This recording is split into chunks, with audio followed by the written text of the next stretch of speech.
Okay, guys, so the last thing that we're going to do for week 4 deep dive is going to be a nice little transition piece for our in-between levels.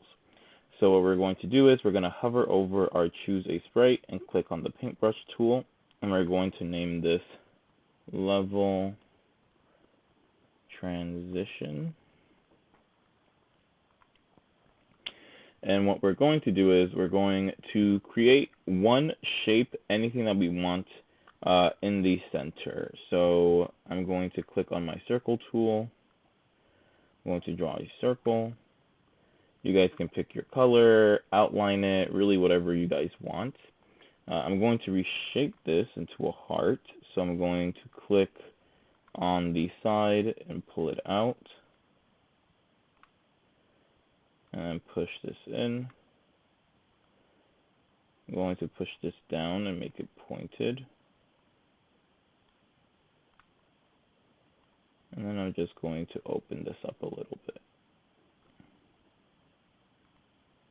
Okay.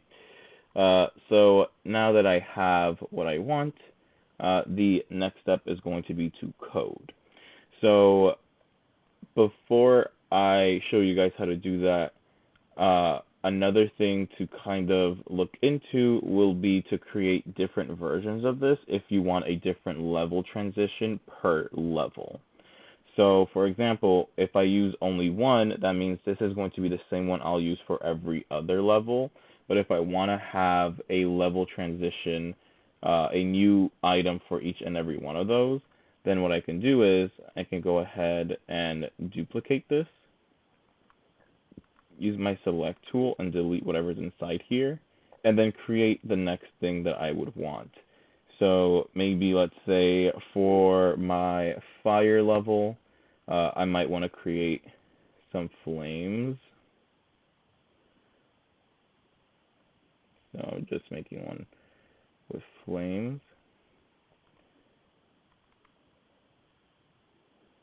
Filling this in. And maybe adding something with some yellow in here to give it the flame effect.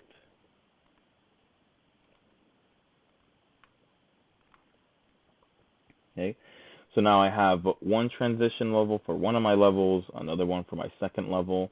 You don't need one for every level if you don't want to, but if you want to add that extra coolness to it, you can do that. And even better is you can look at your platform and you can see which in-between levels you want to add it to and which ones you want to show for it. So for example, I know that from level 2 to level 3, maybe this is going to be my fire one, so I want to have a fire level transition so that it goes into the fire level, and let's say maybe my fourth one is my earth one, so I want to have leaves. So now from here, my level transition for this one will be leaves, and then it'll show this. You guys have the options to do that too, which will make it really cool and add just a lot more to the game itself. So again, if you only want to have the one, that's perfectly fine. But if you want to have different level transitions for each one of your levels, then you can do that. Just remember that you're not making one for every level, meaning you don't need 6 of them. You'll need 5 of them. And that's about it.